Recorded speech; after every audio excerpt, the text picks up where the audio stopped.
Hi, Deanne Michelle with Think and Grow Real Estate. My brokerage firm is Rhynehardt and Associates. I welcome you to my YouTube channel. Today's topic is the different types of foreclosures.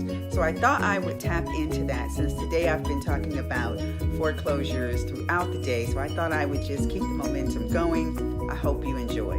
So the first type of foreclosure would be a short sale. Now the short sale foreclosure is the type of foreclosure where the seller is still living in the home and may have gotten behind, and that property is in foreclosure or in the beginning process, and has decided to go ahead and move forward on the foreclosure. Now the bank is in control of the final bid on the property. However, the seller is still living in the home and also is facilitating the deal.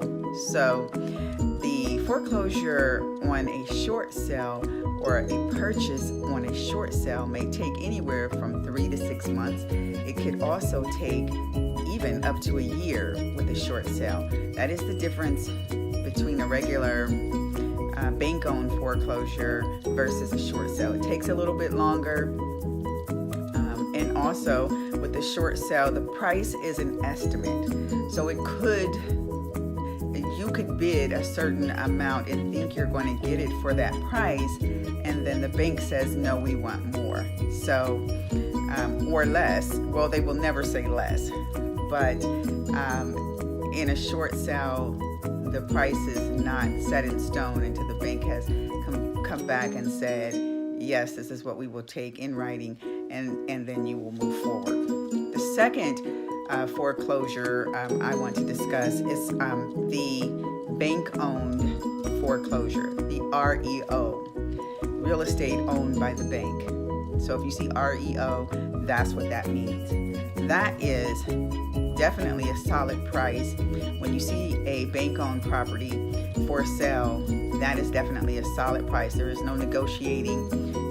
That is what it is. So when you tell your agent that is representing you, you want to negotiate that price with a bank-owned property, there will be no negotiations. That is what it is.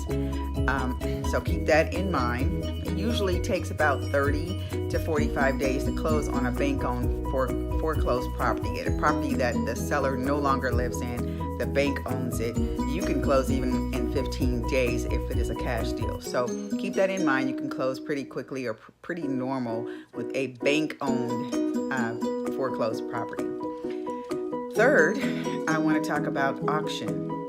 With an auction property, that you may look at that property and say, wow, this property is very, it's a very good deal because the price is so low. But then you get to the auction and it goes way above what even the market has suggested to sell it for.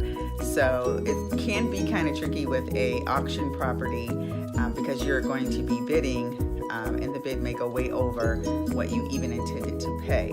So, and also keep in mind that the fees that you will pay at an auction is completely different than what you would pay in a regular transaction. So keep that in mind as well. Make sure you're well informed with your agent on that. Last but not least would be an unlisted foreclosed property. An unlisted foreclosed property is basically a property that the seller still lives in but has been behind on the mortgage.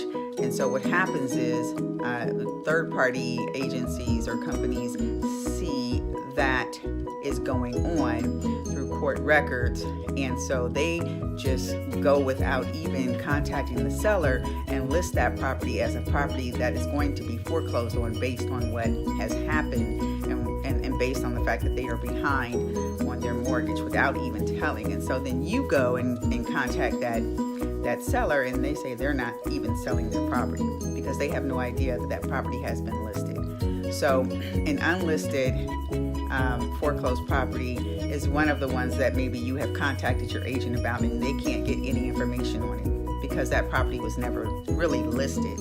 So keep that in mind. That does happen. So if your agent can't get any information, it's not because they're not doing their job, but that property was never listed.